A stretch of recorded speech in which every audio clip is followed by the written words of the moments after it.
I will give every soul safe conduct to Christian lands. Every soul. The women, the children, the old, and all your knights and soldiers, and your queen.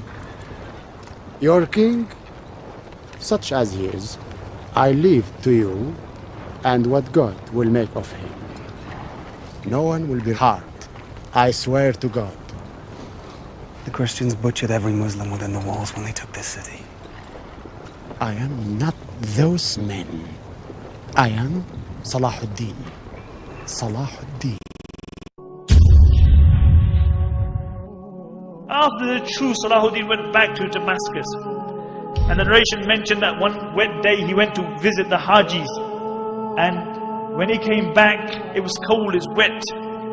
He became ill, and every day his state got worse. And Al-Imad mentioned, I was with Salahuddin when he was ill. He says, by Allah, every time Salahuddin became more ill, it was as though his trust in the rahmah of Allah just increased. He said the weaker his body got, the stronger his trust in Allah became. And even in that state, Salahuddin couldn't go to the masjid anymore. But he insisted on praying salah with Jama'ah, and they would bring an imam, they would help him up, and he would pray salah in Jama'ah. On the 9th day, Salahuddin became unconscious. And Shaykh Jafar mentions that I was reciting the Quran by his bed, and when I reached the verses, Wallahu la ilaha illahu, alimul ghaybi wa shahada. He is Allah and no Lord besides Him, the knower of the unseen. He said Salahuddin had been unconscious for a while, and I heard a faint voice saying, Sahih, you have spoken the truth. And he mentioned, for 3 days I recited the Quran by the bed of Salahuddin. And he said, on the final day when he passed away, I reached the verse, La ilaha illahu alayhi tawakkaltu. There is no God but Allah, and upon Him I trust. And I saw Salahuddin's face become radiant, and he recited the Shahada, and he left this dunya. And Ibn Shaddad mentioned that this was the greatest calamity to befall the Muslims since the demise of the Khulafai Rashidun. Ibn Shaddad mentions that many times I had heard the saying that I wish I could die on his place. And I always thought that this was an exaggeration.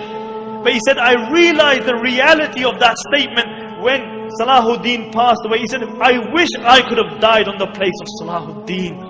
And Abdul Latif, the famous physician, says that he was mourned like a prophet because everybody loved him. The good loved him, the bad loved him, the Muslims loved him, the non-Muslims loved him. Everybody loved Salahuddin. And what did this king leave behind him? King of Egypt, king of Syria, Lebanon, Yemen. What did he leave behind him? He left 1 dinar and 47 dirhams, some armor and a horse.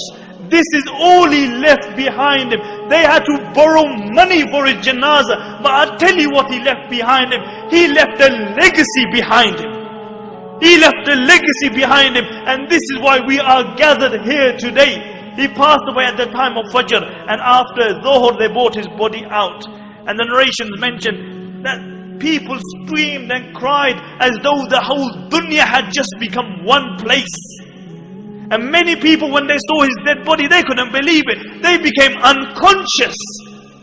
They didn't attend the janazah because they couldn't believe that Salahuddin had passed away, the liberator of the holy lands.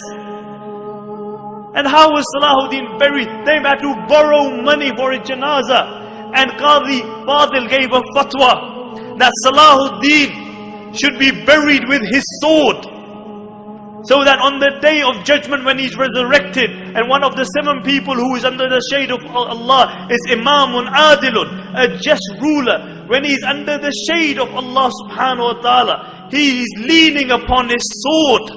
So everybody sees that this is the liberator of the holy lands.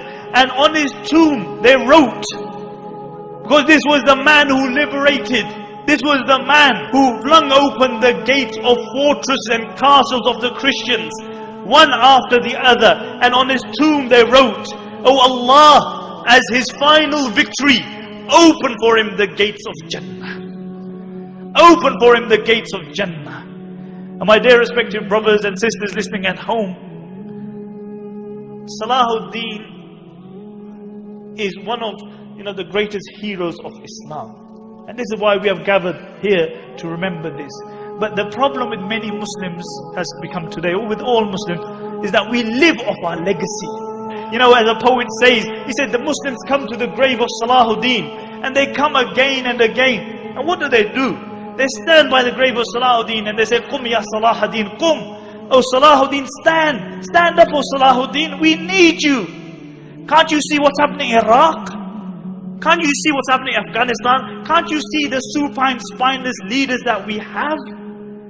Oh Salahuddin, we need you to liberate the holy lands. The poet says they come and they say, Qum ya Salahuddin, Qum. Hatta ishtaka marqaduhu min hawlihi al-afuna. He says, they come to his grave and they say, oh Salahuddin, stand, stand. Until his grave began to complain about the stench around it.